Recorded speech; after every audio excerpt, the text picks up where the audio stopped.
Stir-fry pork broccoli. Niluluto ulit. Nilagay ako ng butter, kawali. And then, niluluto tayo ng stir-fry broccoli pork. With some fish, carrots, paprika, onion. And pampalasa. Yung sikreto ko. Pampalasa. So, natin dissolve. Mix ko lang natin. Okay, soy sauce, oyster sauce, sugar, pepper, and then yun lang. Hinahalo natin yan.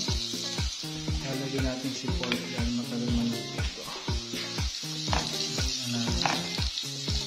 At ilagay na natin. At ito na nga, no? Halagyan na ng pork. So, doon na ito.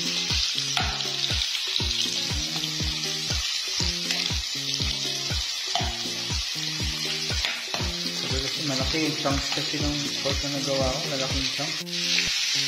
At ayun, muntik na maluto. No? Medyo ano siya, brownish. So, pwede natin ilagay ang carrot. Set aside natin siguro. Sanayin natin yung carrot. So, medyo matagal din maluto yung carrot. Ito yung carrots. So, ilagay natin. Ito na natin na corn. Okay. Ay, namatay.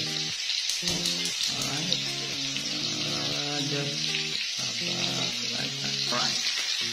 Here in carrots, so nilagyan natin ng konti. Konti lang. Ayan. Baboy din sa ginagawa dito. Ito yan. Nagluto na rin siguro yung carrots. So, lagyan na natin si this one, and tapos ulit natin to at ihuli natin si broccoli, no? Yan na sila, sama-sama na. So, ulit natin ulit. Ulit natin ng konti. Yan. Dahil kasi itong tubig, itong pampawapot. Then, lagyan na natin si broccoli.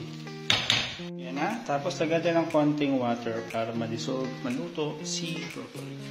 Yan yan. May tubig na siya. Haluin natin siya para makumalat yung sauce na sa taas. Masama-sama dito sa broccoli yung sauce, no? So, yun na. Tinakpan natin ng konti, no? Para lumambot siya. So, mga 5-10 minutes. Alright.